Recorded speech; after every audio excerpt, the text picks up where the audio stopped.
Hey, welcome to my channel. I want to, Oscar Piastri. Congrats to him. I think this was one of those things where, seeing what he did, I kind of said in one of my early videos, look for him to at least win one race this season.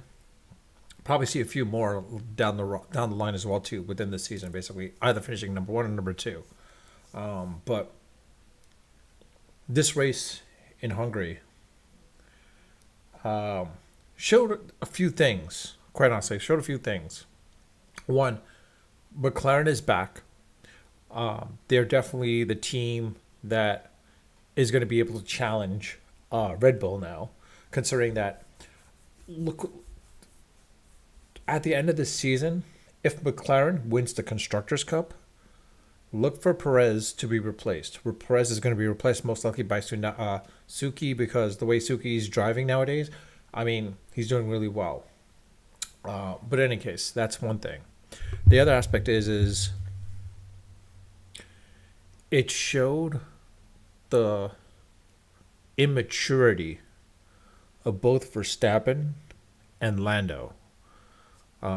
Max more so to the point like Max was just constantly complaining consistently with against the team for their strategy and such. You know what? It's one of those things where, look, things happen, but you don't have to consistently scream at them and such. I mean, it's one of those things where they know it, they're aware of it. You don't have to consistently go at it to the point like it was on public radio. He was doing this on public radio, and I think Horner, even Christian Horner, saw it, was deeply saddened and disappointed by the fact that Max was doing this on public radio, calling out the team on like that. I'll look for it to be behind closed door, where Christian's probably going to go at Mr. like Max and says like, "Hey, look, I don't want to say more so of slapping him on the wrist, but basically keeping him in check." I mean, he pretty much can have this championship for the season, but it's more so to the point where like he's got to keep his mouth shut and keep driving. That's it. Just drive and win, or at least put the car in the best position possible in the races. Perez, I mean, he crashed out in the qualifying, but the fact that where he finished, which was, let's see, where did he finish off at? 7, is pretty impressive. It's pretty impressive. Now, Max could have done some serious damage by, as when he was trying to come in on the turn against Hamilton, Lewis, and the fact that he braked, Hamilton basically hit him. Honestly, his car could have been seriously more damaged. I mean, more so to the point where Max was trying to blame Lewis, but in reality, is you could see it was clearly Max's fault. Could have caused some serious damage to the car. He could have been, DQ'd at that point as well too, or DNF, because quite honestly, I mean, that car could have been totally totaled. The way it lifted, so that was pretty fortunate on his part that he was able to still finish that race and finish 5th, quite honestly. Lando also showed his immaturity at that point as well too, quite honestly, to the point where I don't know what he was trying to prove, to show what, that he could have won this race had he been the one that was first. From a perspective yeah, you could have, but the problem is Oscar came out first and ahead of you. Just accept it. The thing is I think this is where also the immaturity of Lando's part came into play, to the point had he basically gone with team orders in the beginning, on the 60th lap, he probably could have challenged Oscar at the end of it. He probably could have challenged Oscar at the end of it, and then McLaren wouldn't have done anything as much. I mean, it was it's a free for all at that point. So I mean, they would have said whoa, hold on, but in reality is it was Lando's right at that point. And the situation what he did, where when he was in up until the 68th lap, if he had given it up early, he could have challenged it. But the fact that he gave up on the 68th lap, I think he was trying to prove I don't know what point he was trying to prove, the fact that I could have won this race.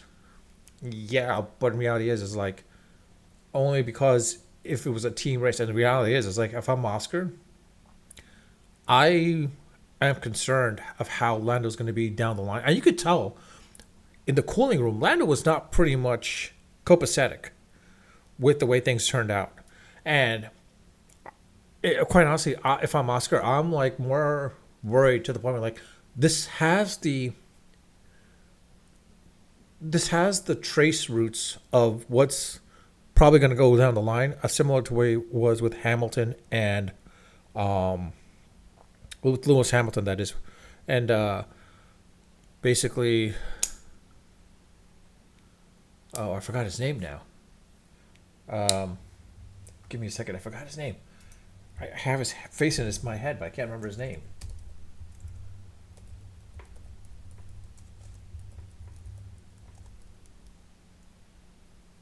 Nico Rosberg. Sorry, that's what it was. Nico Rosberg. I had the face, but I just couldn't remember the name for some reason. Anyways, it has the inkling of what was going on with Nico and Lewis basically during those early years when they were fighting it out. To the point where like Hamilton towards, I mean, during Nico's win, only world championship win, that last race, Hamilton refused to be the team player at that point, and Nico realized as like, I can't deal with this. I'm done with this. I'd like, Hamilton's the far better driver, but he's not a team player. I gotta get my win and get out. I think the case is like I have a feeling that what would happen if there was some situation with Max and not Checo but someone else much better, like that was like on his level. Max would probably be doing the exact same thing what Lando did as well too. So Lando, I understand what he's trying to. I understand to the point of like it has a shot for him to get ink up closer to the championships because he is maybe about what. Like right now, Max is 265, Lando's 189. So I mean, honestly, yeah, he's got a shot of like 74 points. He's 74 points behind. I mean, honestly, the only way that happens if Lando can do this is he's got to win the next four races, and Max has got to be like 10th, seventh place the next four races. But we know that's not happening. If Max is like in second place for quite a few, Max, if Max finishes two or three from here on out, I think he's got the race. Even if Lando has to consistently be in first place, finish first in each of the races, which we know that's not happening. It's pretty much done for. But the only thing is like in the situation with the Constructors' Cup, the fact of the matter is it's only a 51 point differential between Red Bull and McLaren. Ferrari not that far behind as well too. Quite honestly, it's going to be an interesting de facto between the 1, 2, 3 spot. Mercedes, I think, has got the fourth spot locked up. I don't think they have to worry too much about Aston Martin catching him. Haas actually being in seventh ahead of Alpine, that's a bit of a surprise, quite honestly, the way Alpine was, but it shows. It shows.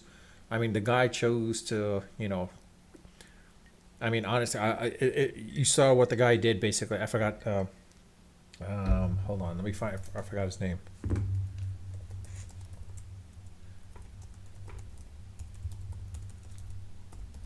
I can't pronounce his name correctly unless I see it spelled out.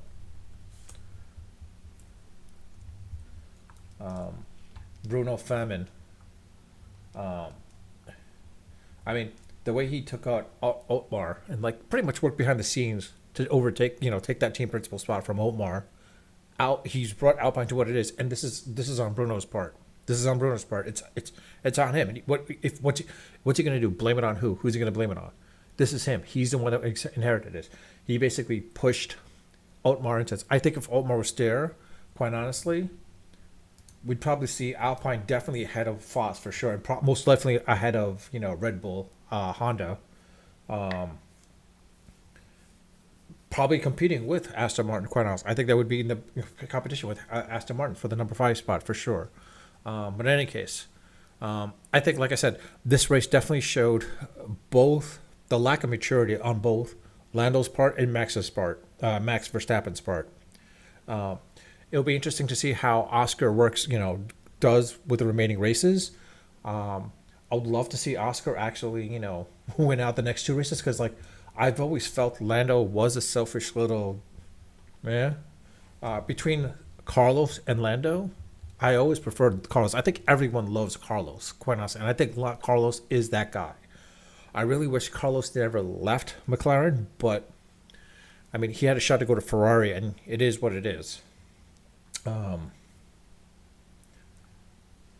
let's see. Yeah, Oscar's actually in fifth place, so he could probably shoot up and get into third place actually and finish third overall. Maybe even second too. I don't know. It all depends what happens. But in any case, like I said, this is a case where like I feel basically this showed the lack of maturity on both Max's part as well as publicly on public air, ripping into his into the team and their strategy and his engineers. And to the point of like Lando as well too. You saw what happened, not going with team orders, feeling that he should be the one that would have won or should have won. We'll see. But I guess let me know your thoughts. What do you think? Do you think both Lando and Max are? Now I'm not denying their talent, but I just not too keen on them. The maturity aspect of things. Similarly to the point where like, do you think Perez, based on what's going on, the fact that now Red Bull may not have the constructors locked up. If Perez Checo doesn't do much in the next couple of races, I mean, does Checo get? I mean, even though he resigned, maybe Red Bull basically drops him and promotes Suki, based on the way Suki's been driving as of late. I mean, everyone thought that Daniel Ricciardo should be there, but I think he's got to retire or to go on to the rally rally circuit or whatever it may be. But again, let me know your thoughts. What do you think? Leave your comments in the comment section. I do read them all, and I do respond to them when they warrant a response. If you like my channel, like my video, like my content, please subscribe if you haven't subscribed. And if you like this content over my other content, please hit the like button, and I'll kind of focus on this. But with that, I'll leave it at that. Unfiltered, unedited, and of course, always unrehearsed. Until next time.